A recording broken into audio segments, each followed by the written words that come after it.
You boys look like a weird heavy metal band. Yes, we are a band. Really? Yeah. So what do you play? Symphonic, post-apocalyptic, reindeer-grinding, Christ-abusing, extreme war, pagan, Fennoscandic metal. Right. Really interesting.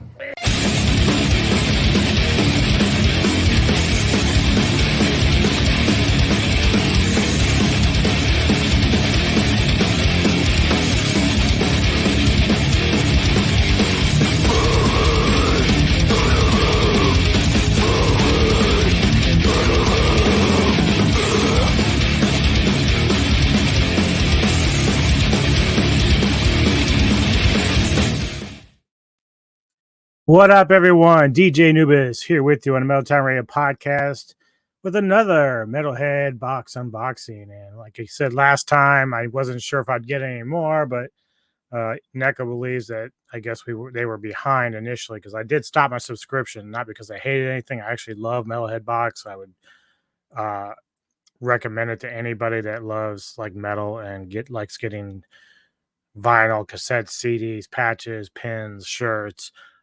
They're actually very good. The only reason why it stopped is one, it was getting kind of expensive and I was getting less. Like it was initially 2 cassettes, but because I guess expenses go up and because cassettes are more of like a little bit harder to come by, I guess.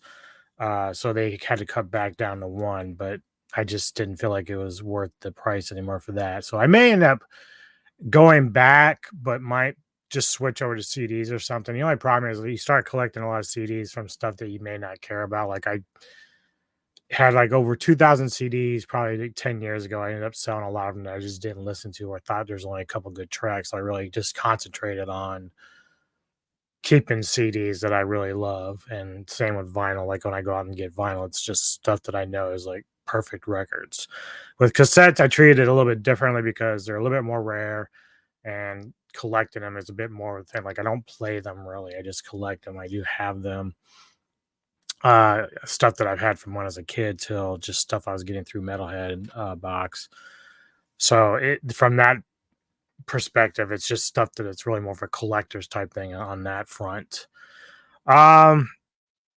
So yeah, so I'll start with the shirt. Like, you know, I have a shirt that comes out. This is one of them too that I got a while back. The first shirt that I have is from a band called Flesher. Yeah, so let me tell you a little bit about Flesher so you just can understand where they come from. They are a USA band from Indiana, death metal, and they released a record this year called Tales of Grotesque Demise. I'm gonna give you a little tasty morsel of what they sound like here. This is from I don't know. Is this let me see something real quick. Okay, so this is a single, so it's probably on the debut, I'm assuming. It's called The Gate. So let's check it out together.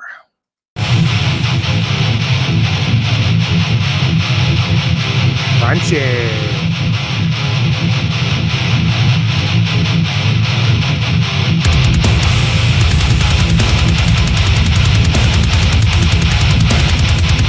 The Nubit, the one-man show.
yeah, so that's some good shit right there, right?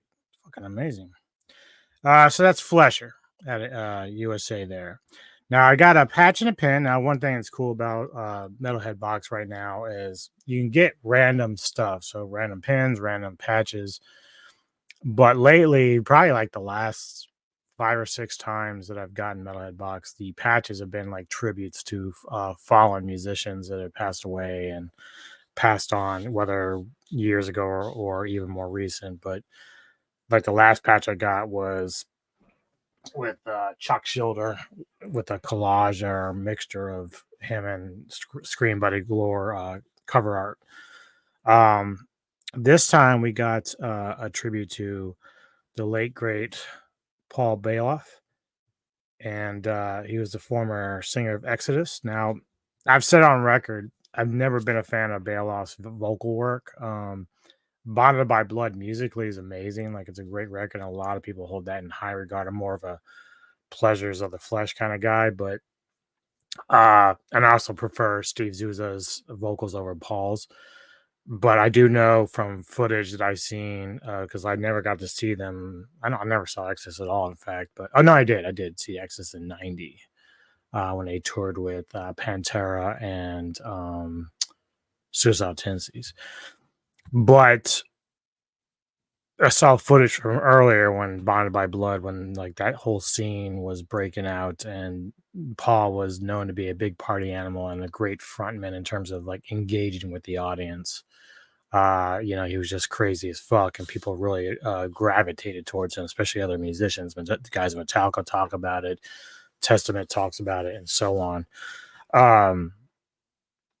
So he passed in 2002, which, unfortunately, but he was very much loved in the metal community. So that's very cool that they did that again. I really appreciate that. Got the pen I got, not super fancy, but it's the book here from Morbid Angel's Covenant record. And I do really like this record. I like God of Emptiness is like my favorite Morbid Angel song, but there's a slew of stuff that I love from Morbid Angel, except for that one album that was like goth, whatever the fuck they were trying to do on that. Probably more because of Vincent's influence, because his wife does in Gin Tortures. But yeah, it's cool. And I was kind of glad the last time we saw Morbid Angel with Steve Tucker that they actually covered the song, and Tucker did an amazing job. So I'm very happy with. They are like, initially Tucker wasn't really welcome that much because Vincent was such a big part of Morbid Angel. So from that early part on, when Tucker was there originally, like we go back to Gateways and we kind of appreciate that record far more than we did at the time.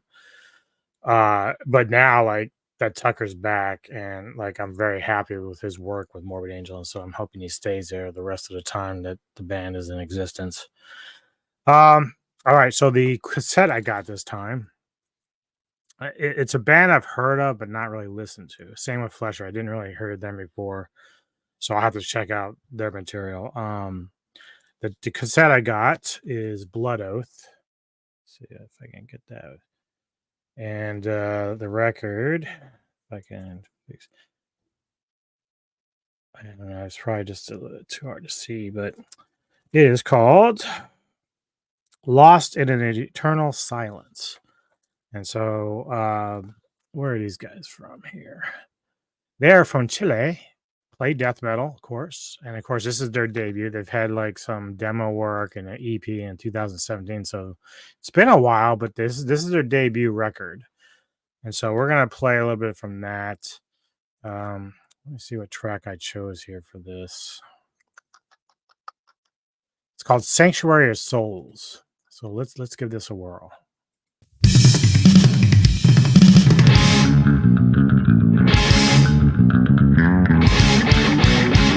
Nice bass line.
So there you have it. Some Blood Oath from Chile.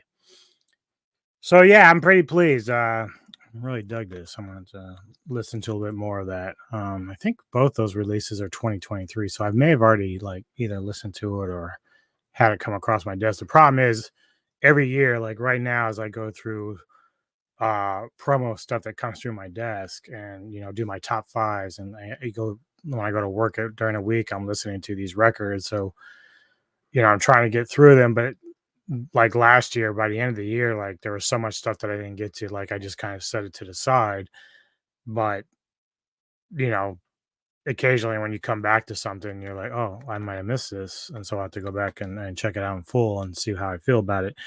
And that's kind of the good thing about my top fives. It doesn't necessarily have to be 2024, but I do try to concentrate on the records that come out this year, just to let people know what's out there and what's come out and whatnot. So if you haven't checked out my top five from yesterday, do so. A lot of great stuff in there to check out. Yeah, so I don't know how many more of these I have, and then like I said, I'll probably end up subscribing to Metalhead Box again, but I just don't know when. We got to work out the financials. We're still trying to. We might think about moving in about a year out of here to a different location. So we got a lot of things planned going forward, and so there'll probably be a lot of downtime when that happens because we're going to be packing shit away and going away. I do have another unboxing to do, which is more of figurine kaiju related. My wife for Valentine's Day got me a little gift, so I know Kevin Lambert knows about it, but I haven't actually done a video on it yet. But uh, when I get ready to do that, I'll do that with her. But I have to make space on my shelf. I got all these figurines that I've gotten over the last 10 years that I need to make room for. This place is a mess. Like it looks great. You see all the posters and everything, but it's so much shit going on. I've got one wall for my tarantulas. I still got to do something for them. Like I just want to update people on that. I have some video footage I took. So I got like 13 different species right now. So I'll try to get that out as well today if I can. And later on, Poetic Carnage with Poet, we're going to be talking about the Super Bowl and just how our feelings were about that game and what's planned for the band, those two teams going forward. I am going to do a couple of reactions with Neko. Not tomorrow. Let me see what is on the schedule anymore. Where are we? Okay. Yeah, so maybe tomorrow. Oh, no, she's working tomorrow. So yeah, I don't even know half the time. I know later on tomorrow, we're going to be doing another episode of Global Unscripted, and we may have Mr. Tony of the Dead joining us for that. He wanted to do some more collaboration, so we're going to try to do stuff on my channel and his. If you don't follow him, man, dude is like a diehard horror guy, has a good following, he loves metal music. So I just haven't done much with him in that, so I want to try to reach out to anybody. Like I know Century is kind of taking a break, so whenever he gets back to doing things, we're gonna join up and as a super team again and do collabs with him. Samurai and Lambert, we have stuff coming up next week, so be looking for that. I mentioned it on the Cinematic Synergy that Lister Lambert and I did yesterday. If you haven't checked out that review for Studio 666, do so. It's so fun. It's a great movie. Outside of that, man, yeah, I appreciate the support and fucking got recommendations. I know some people are like on my top five, they're like, you need more new metal now. I weaned off of new metal a long time ago. I like the originators like Korn and I do like Biscuit and some of their stuff and Deftones, which is they've kind of progressed more into like a post rock band at this point, which I really like more than their earlier stuff. So even though I'm not a huge new metal guy, like I'm always open to check things out because you never know, you might find something that's actually unique and cool. But I'm always more into the death and thrash stuff. That's just more my bag, baby. But I'm open to listen to things. That's how I work. We at Metal Tavern try to bring you through our radio channel on our main website, metaltavernradio.com. It's a 24/7 radio you can get if you have like an iPhone or Android and you have an app called XII Alive. It's free. Now you can pay for the non-ad part that comes on. It's inexpensive. I paid for it one time and never had to worry about it again. It was like $2 or $3, I think. Uh but if you want to listen to music throughout the day, like there's a lot of shit that I throw on. There's like over almost 100,000 songs on there with different bands and of course and whatnot. So, and I'm always adding every week. So bands that you hear on my top five, you will get music from those records on the radio at some point. So yeah, I mean, we try to bring you stuff that you may not know about or have heard, and so that's the whole point of Metal Tavern. We're just opening people's eyes to more than just the mainstream music that's out there. So, all right. Again, appreciate it all. Appreciate the support. Hit the like button, subscribe if you enjoy the channel, and we'll see you next time on the Metal Tavern Radio podcast.